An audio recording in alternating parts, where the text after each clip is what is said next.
സ്നേഹമുള്ള മാതാപിതാക്കന്മാരെ, സഹോദരന്മാരെ, സ്നേഹമുള്ള കുട്ടികളെ, ഇന്ന് പരിശുദ്ധാത്മാവ് നമുക്ക് നൽകിയിരിക്കുന്ന സുവിശേഷ ഭാഗം ഇതാണ്.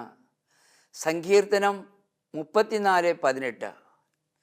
ഹൃദയം നുറുങ്ങിയവർക്ക് കർത്താവ് സമീപസ്ഥനാണ്, മനസ്സ് ഉരുകിയവരെ അവിടുന്ന് രക്ഷിക്കുന്നു. ഹൃദയം നുറുങ്ങിയവർക്ക്, വേദനിക്കുന്നവർക്ക്, ഹൃദയത്തിൻ്റെ ഭാരത്താൽ വിഷമിക്കുന്നവർക്ക് എല്ലാവർക്കുമായിട്ട് ഈ തിരുവചനം ഞാൻ സമർപ്പിക്കുകയാണ്.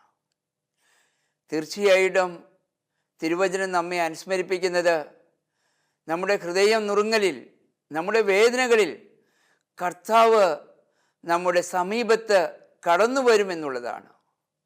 കർത്താവ് നമ്മെ കടന്നു വന്ന് കർത്താവ് നമ്മെ രക്ഷിക്കും എന്ന് ഉറപ്പ് നൽകുകയാണ് തിരുവചനം. അതിന് ശേഷം തൊട്ട് പറയുന്നുണ്ട്, നീതിമാൻ്റെ ക്ലേശങ്ങൾ അസംഖ്യമാണ്, എന്നാൽ കർത്താവ് അവയിൽ നിന്നെല്ലാം അവനെ മോചിപ്പിക്കുന്നു. സ്നേഹമുള്ളവരെ, ദാവീദ് ഈ സങ്കീർത്തന ഭാഗം തിരഞ്ഞെടുക്കുമ്പോൾ ദാവീദിന് ഇത് തിരഞ്ഞെടുക്കുവാനുണ്ടായ പ്രധാനപ്പെട്ട കാരണം ദാവീദ് ചെയ്ത ഒരു പാപം, ഒരു പാപത്തെ തുടർന്ന് മറ്റൊരു പാപം, അതിനെ തുടർന്ന് മറ്റൊരു പാപം, അങ്ങനെ ദൈവസ്നേഹത്തിൽ നിന്ന് അകന്നു പോയപ്പോൾ ഇത്രയേറെ എന്നെ സ്നേഹിച്ച ദൈവത്തെ ഞാൻ എങ്ങനെയാണ് ദ്രോഹിച്ച് പാപം ചെയ്തത് എന്നതോർത്തുള്ള ദാവീദിൻ്റെ കണ്ണുനീർ തുള്ളികളാണ് ഈ സങ്കീർത്തനങ്ങളിൽ നമ്മൾ കാണുന്നത്. സങ്കീർത്തനത്തിൽ തന്നെ 51 ദാവീദിൻ്റെ വേദന കൊണ്ടുള്ള,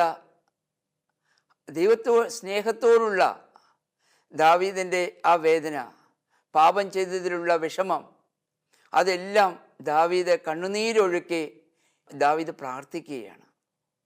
ആ പ്രാർത്ഥനയുടെ സങ്കീർത്തനത്തിൽ ദാവീദ് പറയുന്നത് ഇപ്രകാരമാണ്. 17 ഞാൻ ബലിയർപ്പിച്ചാൽ അവിടുന്ന് പ്രസാദിക്കുകയില്ല, ഞാൻ ദഹനബലി അർപ്പിച്ചാലും അവിടുന്ന് സംപ്രീതനാവുകയില്ല. ഉരുകിയ മനസ്സാണ് ദൈവത്തിന് സ്വീകാര്യമായ ബലി. മനസ്സുരുകിയവരെ അവിടുന്ന് രക്ഷിക്കുന്നു. അതെ, നമ്മൾ നേർച്ച കാഴ്ചകളൊന്നും ചെയ്തതുകൊണ്ട് കാര്യമില്ല.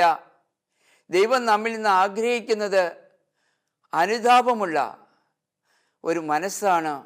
ഈശോയിലേക്ക് കണ്ണുനീരൊഴുക്കി അനുതാപത്തോടെ തിരിഞ്ഞു വരണം എന്നാണ് യേശു ആഗ്രഹിക്കുന്നത്. അങ്ങനെ നമ്മൾ ഹൃദയ നുറുക്കം ഉണ്ടാകുമ്പോഴാണ്, നമ്മൾ അനുതപിക്കുമ്പോഴാണ് തീർച്ചയായിട്ടും കർത്താവ് നമ്മിൽ പ്രസാദിക്കുന്നത് എന്നർത്ഥം. സ്നേഹമുള്ളവരെ, ദാവീദിൻ്റെ ഈ പ്രാർത്ഥന ഉപവാസത്തോടും കണ്ണുനീരോടും എല്ലാമുള്ള ദാവീദിൻ്റെ ഈ പ്രാർത്ഥനകളിൽ ദൈവം സംപ്രീതനായി വീണ്ടും ദാവീദിനെ ദൈവം ഉയർത്തുന്നുണ്ട്. അതുപോലെ തന്നെ നമുക്കറിയാം, പത്രോസ്ലീഹ തൻ്റെ പരസ്യ ജീവിതത്തിൽ യേശുവിനോട് വാക്ക് പറഞ്ഞു, ആരൊക്കെ നിന്നെ വിട്ടുപോയാലും ഞാൻ നിന്നെ വിട്ടുപോകില്ല, ഞാൻ ഇടറുകയില്ല, ഞാൻ നിനക്ക് വേണ്ടി മരിക്കുമെന്നൊക്കെ വീരവാദം മുഴക്കിയ പത്രോസ്ലീഹ യേശുവിൻ്റെ അവസാന സമയത്ത് നാം വായിക്കുന്നുണ്ട്, പത്രോസ്ലീഹ ഓടിപ്പോകുന്നതും ഒരു പരിചാരികയുടെ മുമ്പിൽ യേശുവിനെ തള്ളിപ്പറയുന്നതും, ഒരു പ്രാവശ്യമല്ല 3 പ്രാവശ്യം തള്ളിപ്പറയുന്നതും നാം വായിക്കുന്നുണ്ട്. എന്നാൽ ഇതിനു ശേഷം നാം വായിക്കുന്നുണ്ട്, 3 സുവിശേഷങ്ങളിലും നാം വായിക്കുന്നുണ്ട്, യേശുവിൻ്റെ മുഖം അവൻ്റെ ഹൃദയത്തിൽ പതിഞ്ഞപ്പോൾ, യേശുവിൻ്റെ കണ്ണുകൾ അവൻ്റെ ഹൃദയത്തെ നോക്കിയപ്പോൾ അവൻ പുറത്തുപോയി ഹൃദയം നൊന്ത് കരഞ്ഞു. സ്നേഹമുള്ളവരെ, യേശുവിൻ്റെ സ്നേഹത്തിൻ്റെ കണ്ണുകൾ തൻ്റെ ഹൃദയത്തിലേക്ക് പതിഞ്ഞപ്പോൾ, തൻ്റെ മനസ്സിലേക്ക് വന്നപ്പോൾ, ഇത്ര സ്നേഹമുള്ള ദൈവത്തെ ഞാൻ എത്ര വേഗമാണ് തള്ളിപ്പറഞ്ഞത്, അന്യനാക്കിയത്. അതിനാലുണ്ടായ ആ വേദന കൊണ്ടാണ് പത്രോസ്ലീഹ പുറത്തുപോയി ഹൃദയം നൊന്ത് കരയുന്നത്. ഹൃദയം നൊന്ത് കരയുന്ന പത്രോസ്ലീഹയെ വീണ്ടും തമ്പുരാൻ എടുത്ത് ഉയർത്തുന്നത് നമുക്ക് കാണുവാൻ സാധിക്കും. അതുകൊണ്ട് തന്നെയാണ് പത്രോസിനെ അജപാലകനായിട്ട് നിയമിക്കുന്നത്. അജപാലകനായിട്ട് വിശുദ്ധ യോഹന്നാൻ്റെ സുവിശേഷത്തിൽ 21-ാം അധ്യായത്തിൽ 15 മുതൽ തിരുവചനങ്ങളിൽ നാം വായിക്കുന്നുണ്ട്. അജപാലകനായിട്ട് പത്രോസിനെ നിയമിക്കുന്നതിന് മുമ്പ് കർത്താവ് പത്രോസിനോട് ചോദിക്കുന്നുണ്ട്, നീ എന്നെ എല്ലാവരേക്കാളും അധികമായിട്ട് സ്നേഹിക്കുന്നുവോ? ഒന്നല്ല, 3 പ്രാവശ്യമാണ് തമ്പുരാൻ ചോദിക്കുന്നത്. ആദ്യത്തെ 2 പ്രാവശ്യവും ഈശോ ചോദിക്കുന്നത് അതെ എല്ലാം സമർപ്പിക്കുന്ന ദൈവസ്നേഹത്തിൻ്റെ അഗാപ്പി സ്നേഹമാണ് യേശു ചോദിക്കുന്നത്. അത്രയധികമായി നീ എന്നെ സ്നേഹിക്കുന്നുവോ? എന്നാൽ പത്രോസിന് ആ സ്നേഹത്തിലേക്ക് ഉയരാൻ കഴിയുന്നില്ല എന്ന് കണ്ടപ്പോൾ വീണ്ടും യേശു അവനോട് 3-ാമത്തെ പ്രാവശ്യം ചോദിക്കുന്നത്, നിനക്ക് സഹോദര സ്നേഹം എങ്കിലും നിനക്ക് ഉണ്ടോ? എല്ലാവരിലും അധികമായിട്ട് നീ എന്നെ സ്നേഹിക്കുന്നുവോ? ആ സഹോദര സ്നേഹം നിനക്കുണ്ടോ? പത്രോസ് ഇവിടെ നാം വായിക്കുന്നത് പത്രോസ് ദുഃഖിതനായി എന്നാണ്. ഉത്തരം പറയുന്നില്ല. 2 പ്രാവശ്യവും ഞാൻ നിന്നെ സ്നേഹിക്കുന്നു എന്ന വീമ്പിളയ്ക്ക് ഉത്തരം പറഞ്ഞ പത്രോസ് 3-ാം പ്രാവശ്യം ദുഃഖിതനായി. അവൻ പറഞ്ഞു, കർത്താവേ, നീ എല്ലാം അറിയുന്നു, നിനക്ക് എല്ലാം അറിയുന്നു, എൻ്റെ ഹൃദയം മുഴുവൻ അങ്ങേക്ക് അറിയാം, ഇനി ഞാനൊന്നും പറയുന്നില്ല. അവൻ ദുഃഖത്താൽ പൂരിതനായി. സ്നേഹമുള്ളവരെ, അവൻ്റെ ഹൃദയം നൊന്തു. 3 പ്രാവശ്യം കർത്താവിനെ തള്ളിപ്പറഞ്ഞ അവൻ്റെ ഹൃദയം കർത്താവ് 3 പ്രാവശ്യം അവനോട് ചോദിച്ചപ്പോൾ അവൻ്റെ ഹൃദയം വേദനിച്ചു. അവന് ദുഃഖഭാരമുണ്ടായി, അവന് അനുതാപമുണ്ടായി. ആ അനുതപിക്കുന്ന ഹൃദയത്തെ തമ്പുരാൻ കണ്ടു. അതുകൊണ്ടാണ് വീണ്ടും അവനെ അജപാലകനായിട്ട് സഭയുടെ ആദ്യത്തെ മാർപ്പാപ്പയായിട്ട് പത്രോസിനെ തന്നെ ഈശോ നിയമിക്കുന്നത്. സ്നേഹമുള്ളവരെ, വിശുദ്ധ ലൂക്കായുടെ സുവിശേഷത്തിൽ 7-ാം അധ്യായത്തിൽ പാപിനിക്ക് മോചനം എന്ന തിരുവചനം നാം വായിക്കുന്നുണ്ട്. അത് വിശുദ്ധ മർക്കോസിൻ്റെ സുവിശേഷത്തിലും മത്തായിയുടെ സുവിശേഷത്തിലും യോഹന്നാൻ്റെ സുവിശേഷത്തിലുമൊക്കെ ഇത് കാണാം. അത് ബഥാനിയയിലെ തൈലാഭിഷേകം എന്നാണ് അതിനകത്തെല്ലാം കൊടുത്തിരിക്കുന്നത്. സ്നേഹമുള്ളവരെ, എല്ലാത്തിൻ്റെയും സാരാംശം ഒന്ന് തന്നെയാണെന്ന് നമുക്ക് തിരിച്ചറിയാൻ സാധിക്കും. ആ സഹോദരി, ഈ പാപിനിയായ സ്ത്രീയെ യേശുവിൻ്റെ അടുത്തേക്ക് കടന്നു ചെല്ലുകയാണ്. ഫരിസേയരിൽ പ്രമുഖനായ ശിമയോൻ വിരുന്നൊരുക്കുന്നു. അവൾ അവിടേക്ക് കടന്നു ചെല്ലുന്നു. അവൾ ദുഃഖപൂരിതമാണ്. പശ്ചാത്താപത്തിൻ്റെ ദുഃഖം അവളെ വേട്ടയാടുകയാണ്. അവൾ യേശുവിൻ്റെ മുമ്പിലേക്ക് അവൾ കടന്നു ചെന്നുകൊണ്ട് നാം വായിക്കുന്നുണ്ട്, കണ്ണുനീര് കൊണ്ട് അവൻ്റെ പാദങ്ങൾ കഴുകുന്നു, തലമുടി കൊണ്ട് തുടയ്ക്കുന്നു. അവൾ കൊണ്ടുവന്ന വെൺകൽ ഭരണിയിൽ നിറച്ച സുഗന്ധ തൈലം അവൻ്റെ പാദങ്ങളിൽ ഒഴിക്കുന്നു, അവൻ്റെ തലയിൽ ഒഴിക്കുന്നു. സ്നേഹമുള്ളവരെ, ഈശോ സംപ്രീതനായിക്കൊണ്ടാണ് ഈശോ മറ്റുള്ളവരോട് പറയുന്നത്, ഇവൾ അതെ എന്നെ അധികം സ്നേഹിക്കുന്നു. അവൾ ചെയ്ത പാപം വലുതാണ്, എന്നാൽ അവൾ അത്രയധികം അതിൽ നൊമ്പരപ്പെട്ട് ഹൃദയം നുറുങ്ങി കർത്താവിനെ സ്നേഹിക്കുന്നു. കർത്താവിൻ്റെ പാദം കഴുകാൻ വേണ്ടി അത്രയും കണ്ണുനീര് അവൾ ഒഴുക്കിയിട്ടുണ്ടെങ്കിൽ നമുക്കറിയാൻ സാധിക്കും എത്രമാത്രം ദൈവത്തെ അവൾ സ്നേഹിക്കുന്നു. അവളുടെ പാപത്തിൻ്റെ വേദന അവളെ വേട്ടയാടുകയാണ്. അത് മുഴുവനും, അവൾ ചെയ്ത തെറ്റുകൾ മുഴുവനും കണ്ണുനീരായിട്ട് കർത്താവിൻ്റെ പാദങ്ങളിൽ അവൾ ഒഴുക്കുകയാണ്. സ്നേഹമുള്ളവരെ, കർത്താവ് സംപ്രീതനായി അവളോട് പറയുന്നുണ്ട്, സ്ത്രീയെ, നിൻ്റെ വിശ്വാസം രക്ഷിച്ചു, അതെ, നിൻ്റെ പാപം മോചിക്കപ്പെട്ടിരിക്കുന്നു. എന്നിട്ട് മറ്റൊന്നുകൂടി മറ്റു സുവിശേഷങ്ങളിൽ പറയുന്നുണ്ട്. അതിപ്രകാരമാണ്, എവിടെയൊക്കെ സുവിശേഷം പ്രസംഗിക്കുന്നുവോ അവിടെയെല്ലാം ഇവൾ ചെയ്ത ഈ പ്രവൃത്തികളും പ്രശംസിക്കപ്പെടും. സ്നേഹമുള്ളവരെ, അനുതാപമുള്ള ഹൃദയമാണ് ഈശോ ആഗ്രഹിക്കുന്നത്. ഹൃദയം നീ നുറുങ്ങുമ്പോൾ, പശ്ചാത്താപത്തിൻ്റെ കണ്ണുനീര് നിൻ്റെ കണ്ണുകളിൽ നിന്ന് വീഴുമ്പോൾ കർത്താവ് നിന്നെ വാരിപ്പുണരും. നമുക്കറിയാമല്ലോ, ധൂർത്തപുത്രൻ തിരിച്ചു വന്നപ്പോൾ അവൻ്റെ കണ്ണുനീരിൽ, അവൻ്റെ വേദനയുള്ള സ്വരത്തിൽ പിതാവ് അലിഞ്ഞു ചേർന്ന് അവനെ മാറോടണച്ചത് നാം വായിക്കുന്നുണ്ട് ലൂക്കായുടെ സുവിശേഷത്തിൽ 15-ാം അധ്യായത്തിൽ. നമ്മുടെ കർത്താവ് ഹൃദയം നുറുങ്ങിയവർക്ക് സമീപസ്ഥനാണ്, മനസ്സുരുകിയവരെ അവിടുന്ന് രക്ഷിക്കുന്നു.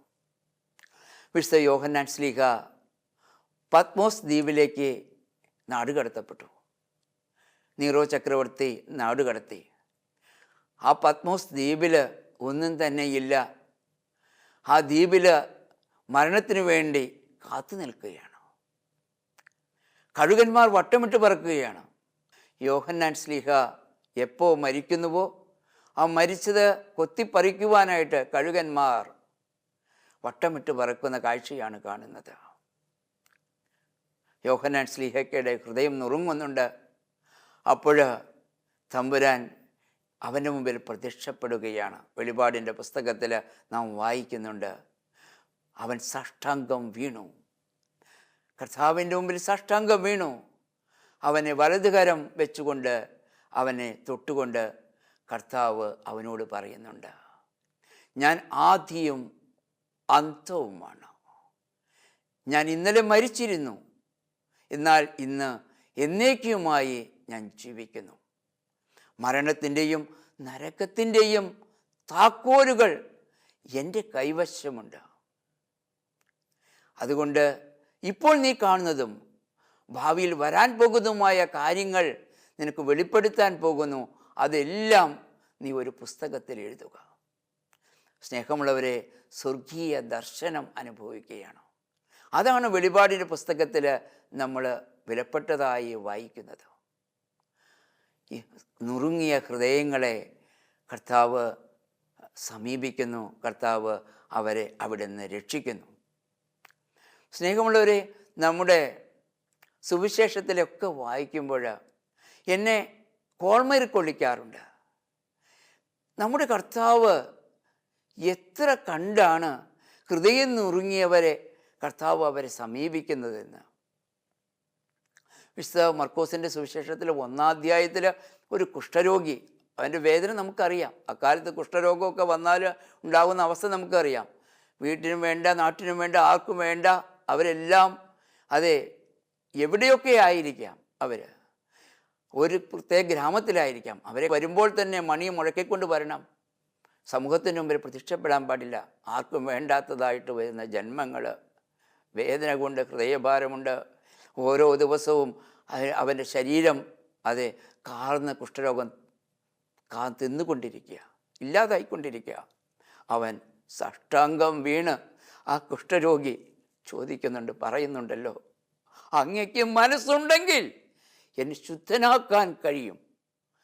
അതെ, അതിരുകളില്ലാത്ത സ്നേഹം, അളവുകളില്ലാത്ത സ്നേഹം, വ്യവസ്ഥകളില്ലാത്ത സ്നേഹമുള്ള കരുണാദ്രമായ സ്നേഹത്തിൻ്റെ മുമ്പിലേക്ക് അവൻ ചെന്നുകൊണ്ട് ചോദിക്കുകയാണ്, അങ്ങേക്ക് മനസ്സുണ്ടെങ്കിൽ എന്നെ ശുദ്ധനാക്കാൻ കഴിയും. നാം വായിക്കുന്ന ഈ പ്രകാരമാണ്. അതെ, അവന് കരുണ തോന്നി. ആ വാക്കാണ് എനിക്ക് ഏറ്റവും സന്തോഷപ്രദമായത്. അവന് കരുണ തോന്നി, അവനെ തൊട്ടു. അവനെ ആരും തൊടാറില്ല, കുഷ്ഠരോഗമാണ്, അവൻ്റെ അടുത്ത് പോകാറില്ല. എന്നാൽ കർത്താവ് കരുണ തോന്നി അവനെ സ്പർശിച്ചു കൊണ്ട് പറഞ്ഞു, എനിക്ക് മനസ്സുണ്ട്, നീ ശുദ്ധമായിരിക്കുക. സ്നേഹമുള്ളവരെ, ഹൃദയം നുറുങ്ങിയവർക്ക് കർത്താവ് സമീപസ്ഥനാണ്.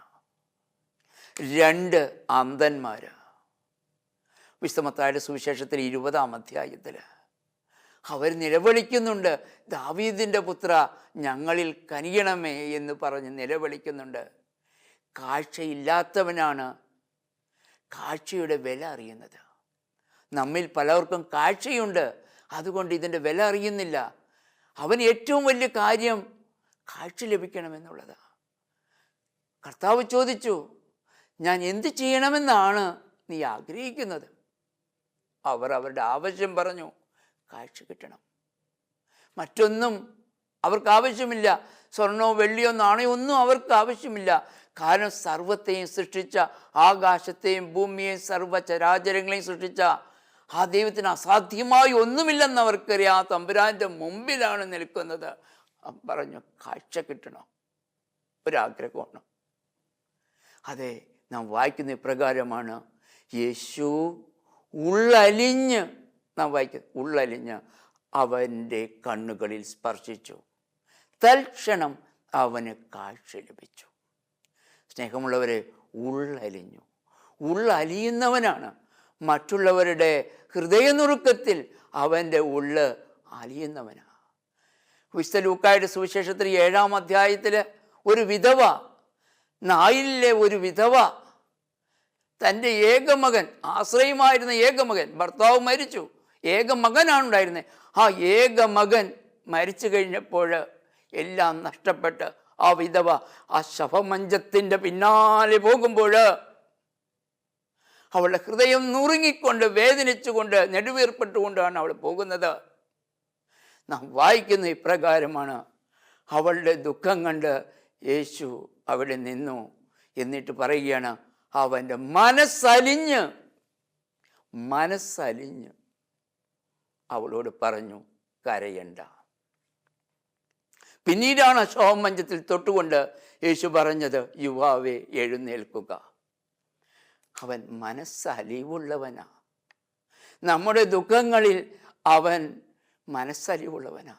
അവന് വേദനയുണ്ട്. സ്നേഹമുള്ളവരെ, പിന്നെയും നാം വായിക്കുന്നുണ്ടല്ലോ, യേശു വിജനദേശത്തേക്ക് പിൻവാങ്ങുകയാണ്. കുറച്ച് വിശ്രമിക്കാനാണ് യേശു പോകുന്നത്. എന്നാൽ അവിടെയും ജനങ്ങൾ വിടുന്നില്ല. ആയിരക്കണക്കിന് ജനങ്ങൾ അവൻ്റെ അടുത്തേക്ക് വരുന്നത് കണ്ടപ്പോൾ അവൻ അവരെ നോക്കിയിട്ട് അവൻ പറഞ്ഞു, അതെ, അവർ ഇടയനില്ലാത്ത ആടുകളെ പോലെയാണ്. അവർക്ക് നല്ല ഇടയനില്ല. അവരെ നോക്കിയിട്ട് പറയുകയാണ്, അവന് അനുകമ്പ തോന്നി എന്നാണ് പറയുന്നത്. അവൻ അവരെ പ്രബോധനങ്ങൾ, സുവിശേഷ സത്യങ്ങൾ പഠിപ്പിക്കാൻ തുടങ്ങി. അവർക്ക് ഭക്ഷണം വിളമ്പി. 5 അപ്പം കൊണ്ട് 5000 പേർക്ക് യേശു തൃപ്തരാക്കുകയാണ്. അവന് അനുകമ്പ തോന്നി.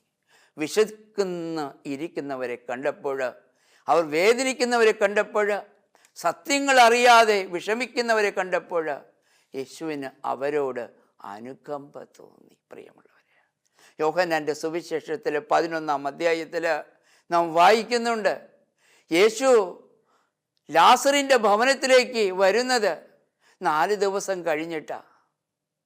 4 ദിവസം കഴിഞ്ഞ് വരുമ്പോൾ അവിടെ എല്ലാവരും കരയുകയാണ്. കാരണം മരിച്ച് ലാസറെ ശവസംസ്കാരം ചെയ്ത് കഴിഞ്ഞിരിക്കുകയാണ്, കല്ലറയിലാണ്. എന്നാൽ അവിടെ എല്ലാവരും കൂടിയിട്ടുണ്ട്. യേശുവിനെ കണ്ടപ്പോൾ മറിയം പറഞ്ഞു, നീ ഇവിടെ ഉണ്ടായിരുന്നെങ്കിൽ എൻ്റെ സഹോദരൻ മരിക്കില്ലായിരുന്നു. നീ അത്രയധികം അവനെ സ്നേഹിച്ചിട്ടുണ്ട്, ഈ കുടുംബത്തെ സ്നേഹിച്ചിട്ടുണ്ട്, ഞങ്ങളെ സ്നേഹിച്ചിട്ടുണ്ട്. നീ ഇവിടെ ഉണ്ടായിരുന്നെങ്കിൽ എൻ്റെ സഹോദരൻ മരിക്കുകയില്ലായിരുന്നു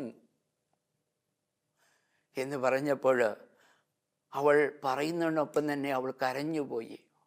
അവളും അവിടെയുള്ള കൂടെ ഉണ്ടായിരുന്ന യഹൂദരും കരയുന്നത് കണ്ടിട്ട് വചനം പറയുകയാണ്, യേശു ആത്മാവിൽ നെടുവീർപ്പിട്ട് അസ്വസ്ഥനായി.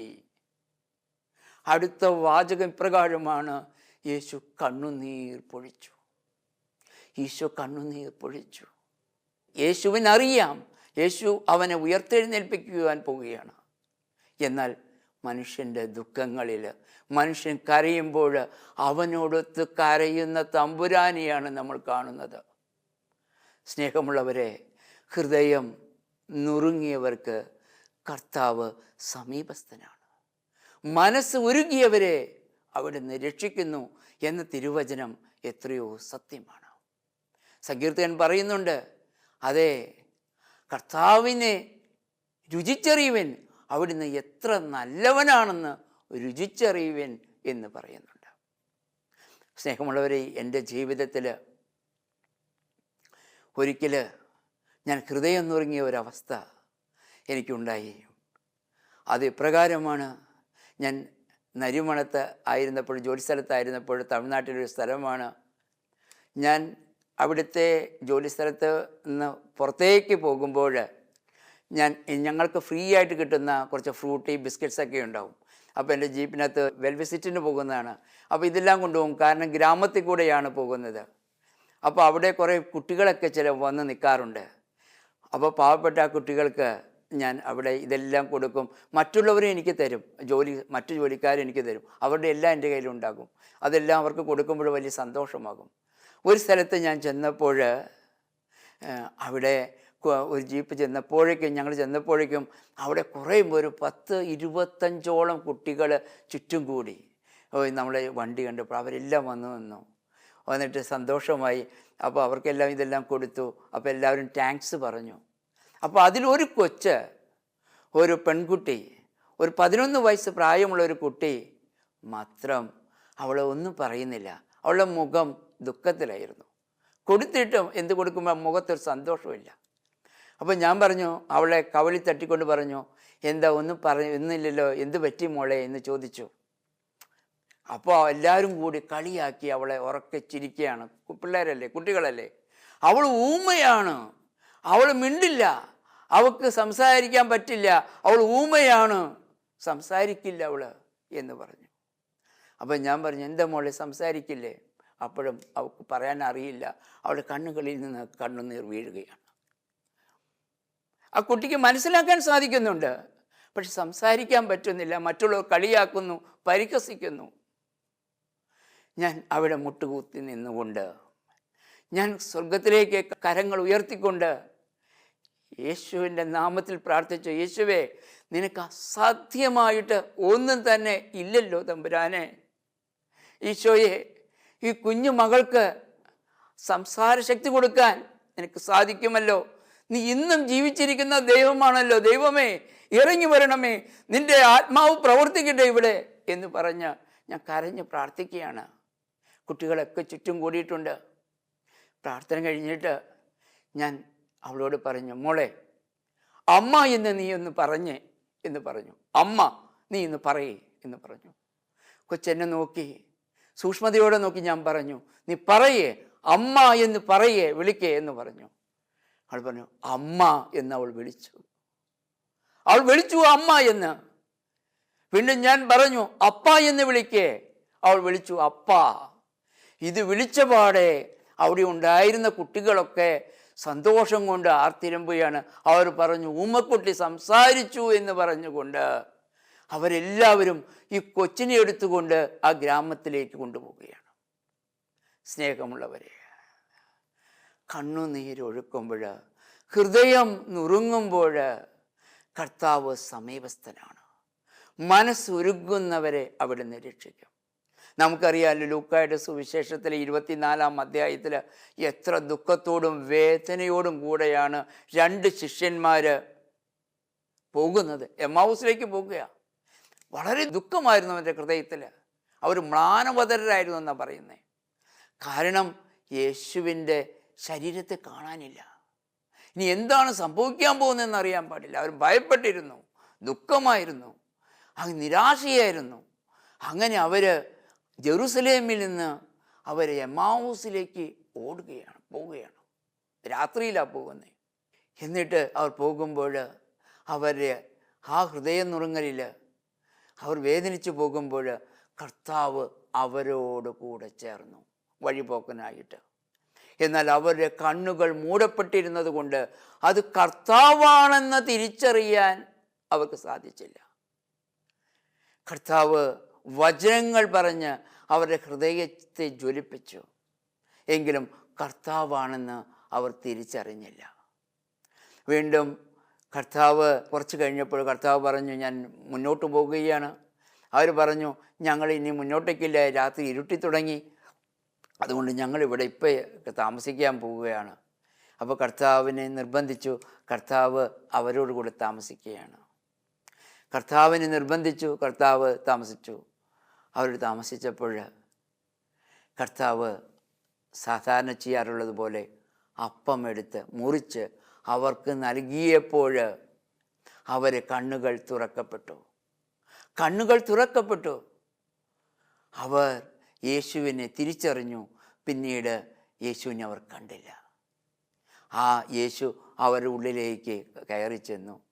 യേശു അപ്പമായിട്ട് അതിലേക്ക് മാറി അവർ ഉള്ളിലേക്ക് ചെന്നപ്പോൾ അവർ വീണ്ടും എമ്മാവൂസിൽ പോകാതെ തിരിച്ച് ജെറുസലേമിലേക്ക് യേശുവിന് സാക്ഷ്യം വഹിക്കാനായിട്ട് ജെറുസലേമിലേക്ക് പോവുകയാണ്.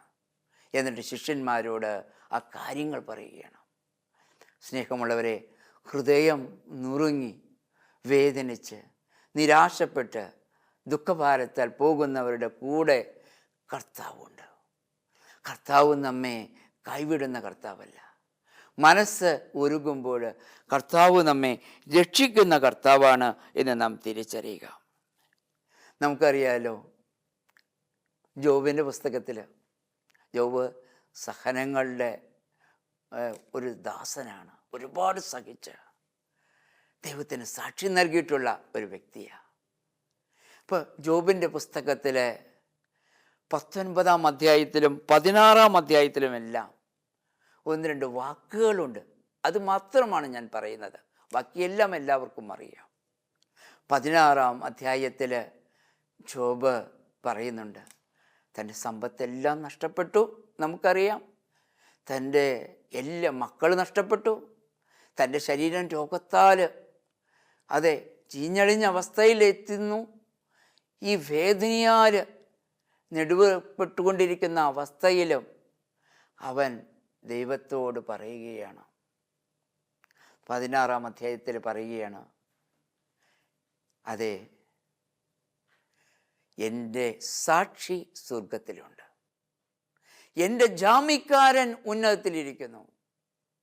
എനിക്ക് ഈ ലോകത്ത് സാക്ഷ്യം പറയാനായിട്ട് ആരുമില്ല, ജാമ്യം നിൽക്കാനായിട്ട് ആരുമില്ല. അങ്ങ് മാത്രമേ ഉള്ളൂ എനിക്ക് സാക്ഷ്യം പറയാനായിട്ട്. എനിക്ക് സാക്ഷിയായിട്ട് നിൽക്കാൻ അങ്ങ് മാത്രമേ ഉള്ളൂ. എൻ്റെ ജാമ്യക്കാരൻ അങ്ങല്ലാതെ മറ്റാരും എനിക്കില്ല. അതുണ്ടെന്ന് ഞാൻ ഉറച്ചു വിശ്വസിക്കുന്നു. 19-ാം അധ്യായത്തിൽ പറയുന്നുണ്ട്, എനിക്ക് ന്യായം നടത്തി തരുന്നവൻ ജീവിക്കുന്നതെന്നും അവസാനം അവിടുന്ന് എനിക്ക് വേണ്ടി നിലകൊള്ളുമെന്നും ഞാൻ അറിയുന്നു. എൻ്റെ ചർമ്മം അഴുകിപ്പോയാലും എൻ്റെ മാംസത്തിൽ നിന്ന് ഞാൻ എൻ്റെ ദൈവത്തെ കാണും. സ്നേഹമുള്ളവരെ, ജോബിൻ്റെ പുസ്തകത്തിലെ അവസാനം 42-ാം അധ്യായത്തിൽ 5-ാം വാക്യം ഇപ്രകാരമാണ് പറയുന്നത്. അവസാനിക്കുന്നതിന് മുമ്പ് പറയുന്നുണ്ട്, ഞാൻ അങ്ങയെക്കുറിച്ച് കേട്ടിട്ടേ ഉണ്ടായിരുന്നുള്ളൂ, എന്നാൽ ഇപ്പോൾ എൻ്റെ കണ്ണുകൾ അങ്ങയെ കാണുന്നു. എൻ്റെ കണ്ണുകൾ അങ്ങയെ കാണുന്നു. സ്നേഹമുള്ളവരെ, ഹൃദയം നുറുങ്ങിയവർക്ക് കർത്താവ് സമീപസ്ഥനാണ്. മനസ്സുരുകിയവരെ അവിടുന്ന് രക്ഷിക്കുന്നു.